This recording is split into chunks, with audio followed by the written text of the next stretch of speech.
हाशिम मुराद वारनि जे तव्हांजे मथां भरोसो थी वियो हो छो त तो मुराद खे ख़बर ई ॾिनी वो मुराद आहे बाबा साईं, एतिरो जल्दी भरोसो कोन कंदो।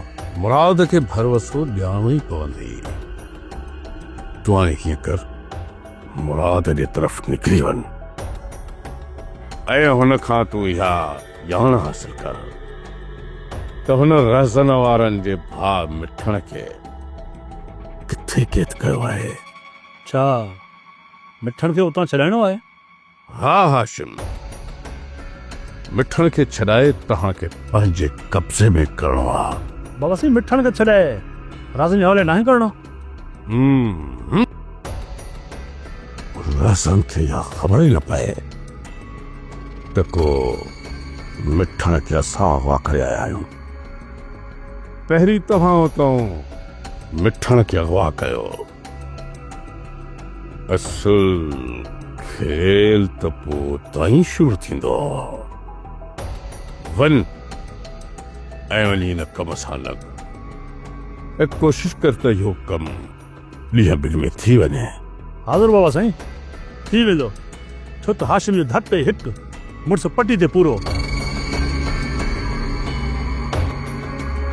बाबा साईं, आख़िर तव्हां छा करण वारा आहियो?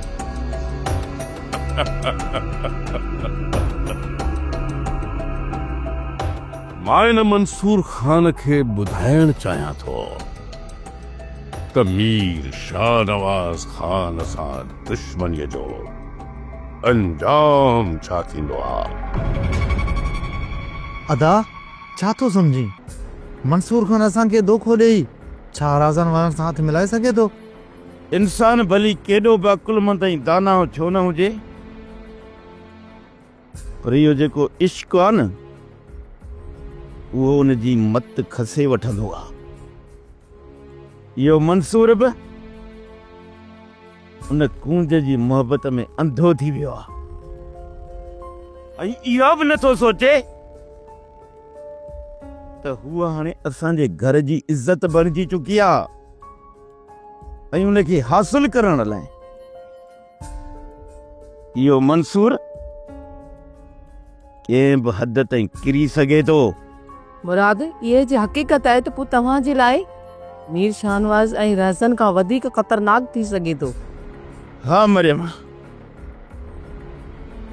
हिन वक़्तु सभु जो सभु मुंहिंजे ख़िलाफ़ थी बीठा आहिनि। धारिया त धारिया थिया,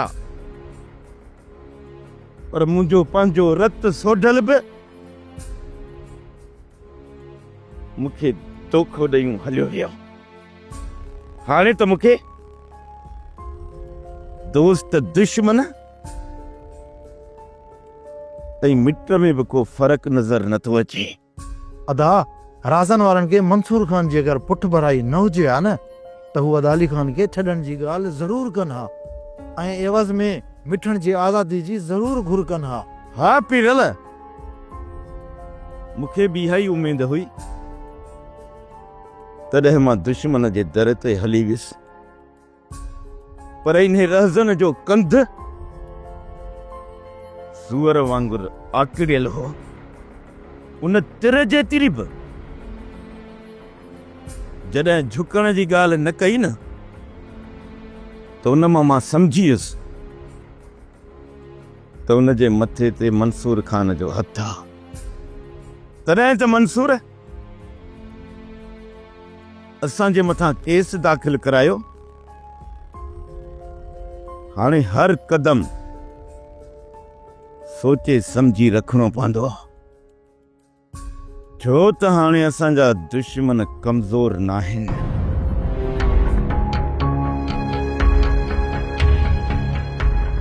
सोडल ॿार असीं आज़ाद आहियूं ऐं हिननि जो इंतज़ारु ॻोठ जे ॿार हली करियूं था।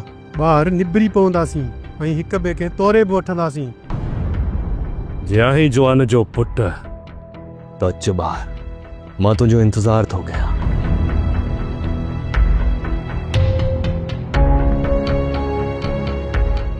तोखे ख़बर बि ॾिनीसीं, वो बि अली खान खे छॾे न सघे।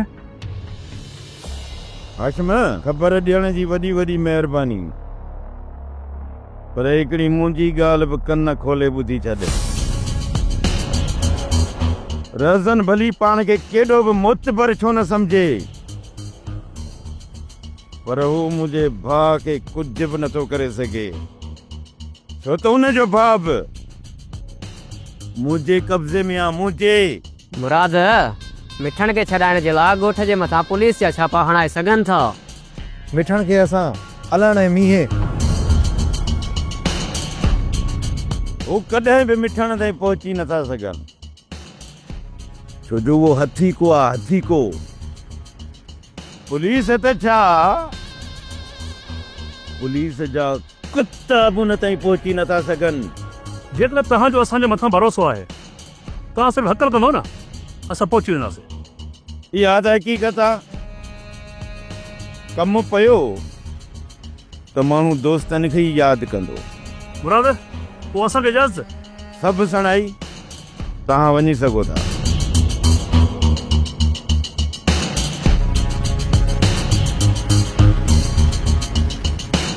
हिरल, हिकिड़ी ॻाल्हि ॿुधी छॾ, कॾहिं बि पंहिंजा ऐब ॿियनि जे अॻियां ज़ाहिर न कंदो कर। छा दा इन्हनि मथां भरोसो नथो करे सघिजे? भली असांखे उन्हनि ते भरोसो बि हुजे, पर कंहिंखे इहो ॿुधाइणो न आहे त असां मिठण खे कंहिं वटि ऐं कंहिं हंध ते रखियो आहे। हुनजे करे ई चवां थो, अहिड़ी ॿीहर का बि ग़लती न कजांइ जंहिंमां असांखे नुक़सानु पहुचे। मंसूर खान, तव्हां असां सां धोखो कयो आहे, असां मरंदे बचा आहियूं। जेकॾहिं मां चवां त तव्हां मीर जाफ़र ख़ान सां मिली करे हो ख़िलाफ़ साज़िश रचाई आहे त इहो ई सच हूंदो। त पोइ सिधी ॻाल्हि कयो, तव्हां असांजा पैसा खाइण जे चक्कर में आहियो। पर असां पंहिंजा पैसा खाइण कोन ॾींदासीं। जेकॾहिं मुंहिंजी औताक न हुजे हा न, त ख़बर पए हा तव्हांखे त मंसूर ख़ान कंहिंखे चवंदा आहिनि। मंसूर खान, तव्हां असां सां धोखो कयो आहे, असां मरंदे बचा आहियूं। शुक्र कर तो ता, शुक्र कर जो अञा मुंहिंजा हथ तव्हांजी गिची में पिया आहिनि, छो जो मूं वटि पक्का सबूत न आहे। पर जंहिं ॾे बि मूंखे पक्का सबूत हथ अची विया न, त तोता इहा गिची तव्हांजी धड़ खां धार करे छॾींदुसि। हिन खां पहिरियां जो मां पंहिंजा होश विञाए विया। त्राहियो पहिरें त्राहियो, ऐं इहो बि ॿुधी वञो त जंहिं ॾींहुं मूंखे तव्हां ख़िलाफ़ के पक्का सबूत हथ आया न, त उन ॾींहुं तव्हांखे ख़बर पवंदी त मंसूर ख़ान जो कहर छा आहे। उहे तव्हांखे इहो मीर जाफ़र बि बचाए कोन सघंदो।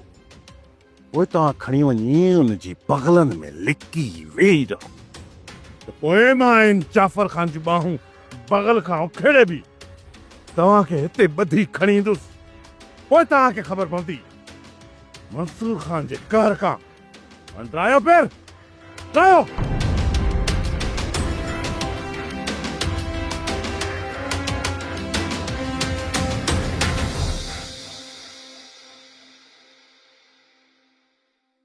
अम्मा, कोशिश कर त इहा उदासी ख़तम थिए ऐं नए सिर जीअण जी कोशिश कर। अम्मा, माण्हू जीअंदो आहे या का उम्मीद हूंदी आहे या को मक़सदु हूंदो आहे, पर मूं वटि न कई का उम्मीद, न कोई को मक़सदु। धीअ, लाज़मी त नाहे त इंसान सुठनि ख़्वाबनि लाइ ज़िंदगी गुज़ारे, पर हीअ ज़िंदगी त मूं लाइ अज़ाब बणिजी वई आहे। अम्मा, मां हितां भॼी निकिरंदसि। जे अगरि मंज़िल ते पुॼी वियसि न त ज़िंदगी गुज़ारींदसि, जे अगरि मां मरी वियसि त पोइ कंहिं ते बि मयार न आहे। मां बि पोइ जी कान सघंदसि। मां जेकॾहिं न तोखे कुझु थियो त मां बि पंहिंजी ज़िंदगी ख़तमु करे छॾींदसि। तोखे बि इहा ई सलाह ॾींदसि अम्मा। अहिड़ी ज़िंदगी खां त सुठो आहे ज़हर हथु कर त ॿई खाई मरी वञूं। धीअ, केॾो बि अज़ाब छो न हुजे, पर मां पंहिंजे हथनि सां तोखे इहो ज़हर जो प्यालो पीआरे नथी सघां। अम्मा पोइ त तूं मुंहिंजी वॾे में वॾी दुश्मन आहीं। तूं इहो ई थी चाहीं त मां इहा अज़ाब भोगींदी रहां? ॾुखनि सुरनि में गॾु आहियो, हिक ॿिए खे दिलासो ॾेई ज़िंदगी गुज़ारियूं पई। जेकॾहिं न तूं हितां हली वईं त मां जी कोन सघंदसि, छो त तोखां सवाइ मुंहिंजो ॿियो हिते केरु आहे? वक़्तु त हिते ई थमिजी वियो आहे मां। हिते बि त ख़ौफ़ वारी ज़िंदगी गुज़ारियां पई ऐं घर छॾण खां पोइ बि ख़ौफ़ वारी ज़िंदगी गुज़ारींदसि। अचो अचो मंसूर खान, असां तव्हांजे इंतज़ार में बीठा।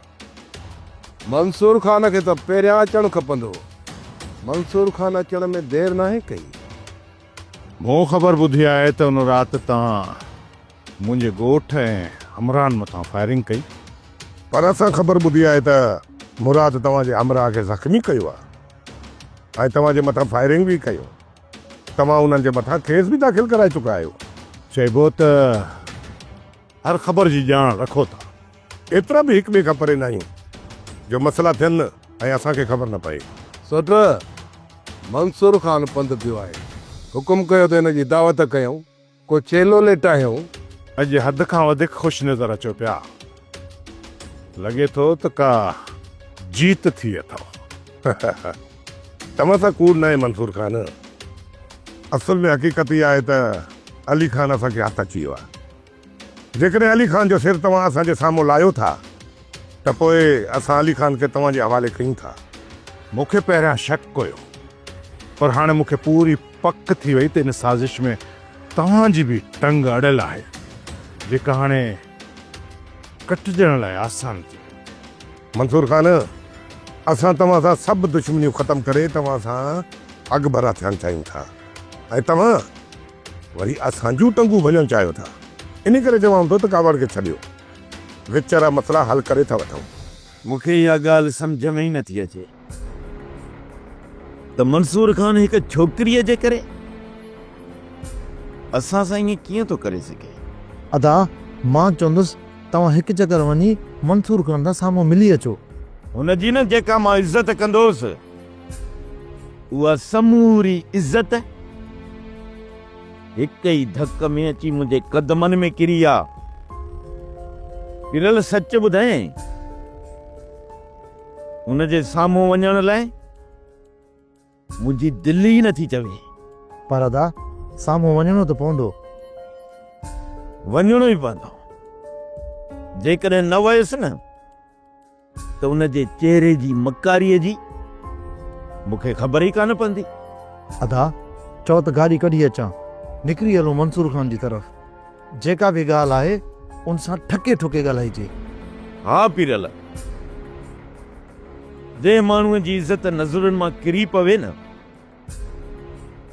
त पोइ हुनजे साम्हूं वञण में हर्ज बि कहिड़ो आहे। हा पीरल, तूं गाॾी कढी आ।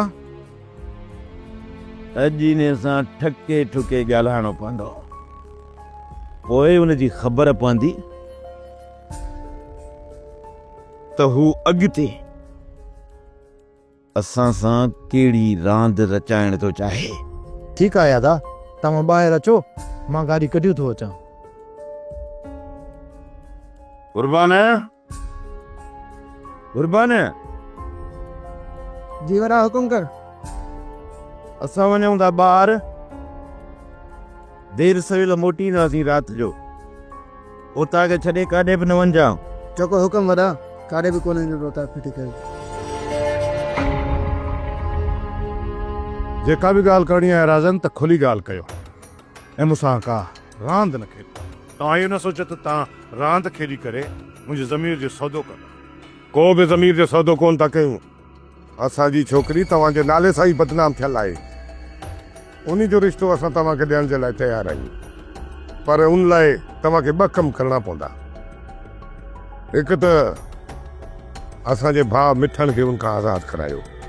ॿियो अली खान जो कंधु कपे करे मुराद खे तोहफ़े में ॾियो। मां हिते न ई तव्हां सां मिट्री करण आयो आहियां, न ई वरी अली खान जो सिर वढण लाइ हिते आहियां। मां त इहो चाहियां थो त इज़त सां अली खान मुंहिंजे हवाले कयो त जीअं मां मिठण तव्हांखे वापसि आणे ॾियो। असां मिठण खे वापसि आणींदासीं पर अली खान खे बि पूरो कंदासीं। मां तव्हां सां दुश्मनी करणु नथो चाहियां, इन करे ॾाह थियो अली खान मुंहिंजे हवाले कयो। अली खान खे तव्हांजे हवाले कोन कंदासीं। तव्हांजे ऐं असांजे विच में जेकी दुश्मनी माठी थी वई, जेकॾहिं उनखे तव्हां वधाइणु चाहियो था त पोइ बिस्मिल्लाह। शायदि तव्हां मंसूर खान जो अॼु ताईं सब्र ॾिठो आहे, उनजी दुश्मनी न आहे ॾिठी, पर हाणे तव्हां सभिनी खे ख़बर पइजी वेंदी त मंसूर खान सां दुश्मनी करण जो अंजाम छा थींदो आहे। हलेदर ही त बिर थी वियो। हल बिर थिए, मुंहुं ॾेई वठंदासीं। जेकॾहिं असां मिठण खे उतां कढण में कामयाब थी वञूं था न त पोइ मीर शाहनवाज़ खान जो मुकमिल तरह सां भरोसो हासिल करे वठंदासीं। हाशिम, मिठण खे आज़ादु कराइणु मुश्किल आहे, ऐं इहा बि ख़बर न आहे त हू आहे किथे। पीरल मींहें ऐं हलण जी ॻाल्हि कई, पर मुराद खान हुनखे ख़ामोश करे छॾियो। जेकॾहिं असां इन ॿिन्हिनि जो पीछो कयो न, मिठण ताईं आसानी सां पहुची सघूं था। जेकॾहिं मुराद मिठण खे ॻोठ में ई रखियो हूंदो न, पोइ असांखे का बि ख़बर न पवंदी। खणी मुराद इहो इशारो कयो आहे मिठण ॻोठ में हथी को आहे। मुराद एतिरो बेवकूफ़ न आहे जो मिठण खे ॻोठ में रखंदो, छो त पुलिस बि उते छापो हणी सघे थी न। इन जे करे मूंखे पूरी पक आहे त मिठण ॻोठ में ई न आहे। जेकॾहिं मिठण ॻोठ खां ॿाहिरि आहे त पोइ हुनखे छॾाइण में कामयाब थी वेंदासीं। इन जे करे चवां थो त असांखे हली मुराद जे ॻोठ जे ॿाहिरां नज़र ई रखणी आहे। जेकॾहिं अलण या मींहों ॻोठ खां ॿाहिरि निकिरनि था त उन्हनि खे मुकमिल तरह सां असांखे पीछो करणो पवंदो ऐं उहे ई असांखे वठी वञी मिठण जे मथां ई बीहाईंदा।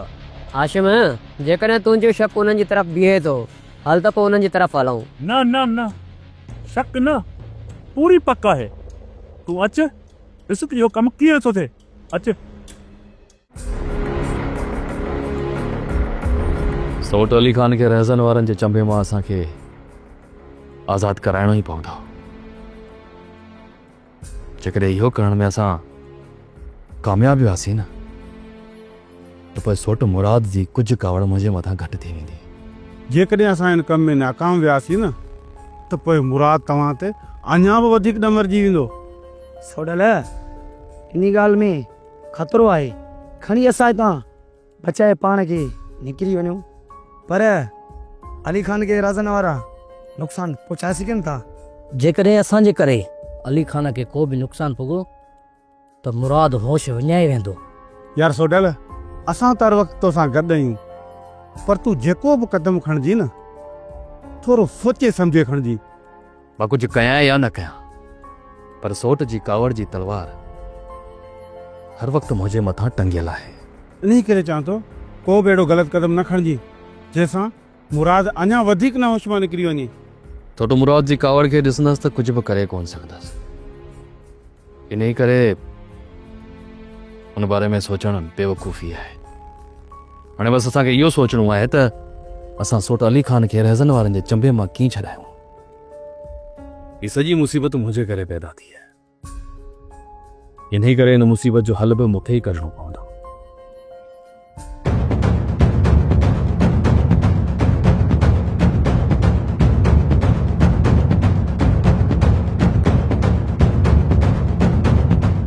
साहब कुछ ना है। ही छा मैनपुड़ी पे खपाई साहब यो बात बंद कर। बुधाए किथा आंदी थई साहब ही बस कर। वरी गल आई तो मां चवा तो बुधाए गुंगो छो थिया साहब।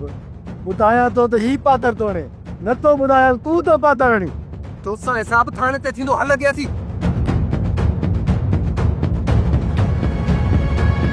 जुमा जेकॾहिं तूं चाहीं थो त मां तोखे मोचड़ा न हणां, जेको मां तोखे कमु चवां करिणो। मोलू बुद्धे तो भला जिमे कदे के मोचड़ा हया ने जो मुखे मोचड़ा हणंदे यार रुगो तू मुंह मथा बाह बारियूं वेठो ही। अरे मूंखां चङा भला टिजंदा आहिनि। जो मुराद ॾो मूंखे ॾिसंदो आहे न त रस्तो मटाए वेंदो आहे। मुराद किथे आहे? मुराद न मुराद जो भा पीरल। जुमा शर्म कर तूं वरी मुराद खे गारींदो जी। मुराद तुंहिंजो कहिड़ो ॾोह कयो आहे? हाँ, मुराद असांजो दोस्त, असांजो प्यारो, असांजो दिलि वारो। तूं वरी उनखे घटि वधि थो ॻाल्हाईं। हाणे वरी मोचड़ा हिन कमीने वरी देर कीअं मटायो। उठ जुमा खाई न मोचड़ा छॾा जाल।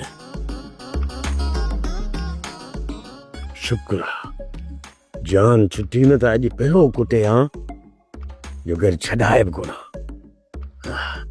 ॿियो मिड़े ख़ैर आहे न मां जॾहिं बि ईंदी आहियां त तो वारो इहो भाउ घर खां ॿाहिरि निकिरण जो नालो ई नथो वठे। तू अची या ना अचे ही घर में आरो करे वेठो हूंदो आहे, केॾा निकिरण जो नालो ई कोन थो खणे। अदी इहो आरो छा आहे ॿुधा मूंखे। जीअं कुकड़ आनन मथां आरो कंदी आहे ईअं सम्झी वए न। मां वञा तव्हां मूंते दोदा न फाड़ियो।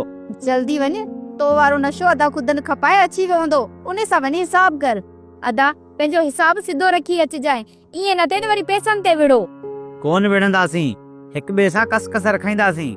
मूं वारा भाउ तोसां रुपए जी बि कस न खाईंदा, मता इहा भुल हुजे त तोसां कसर खाईंदा। कस न खाधऊं न त मां बख़्श करे छॾींदोमान। उन्हनि खे बख़्श बाद में कजांइ, पहिरियों आधा मोलू जा पैसा मूंखे पूरा करे ॾे। हू मूंखां रुपए जो हिसाब वठंदो आहे।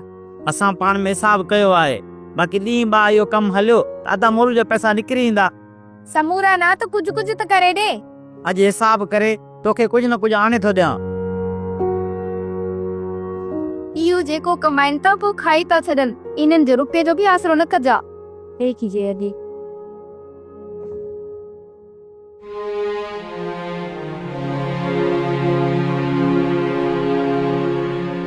अदा मूं कंहिंखे बि न ॾिठो मीर शाहनवाज़ खान जे औताक ॾे वेंदे। रुगो हिकु चक्कर उन्हनि कमीननि जे ठिकाणे जी ख़बर पइजी वञे, पोइ उन्हनि खे उतां ॿधी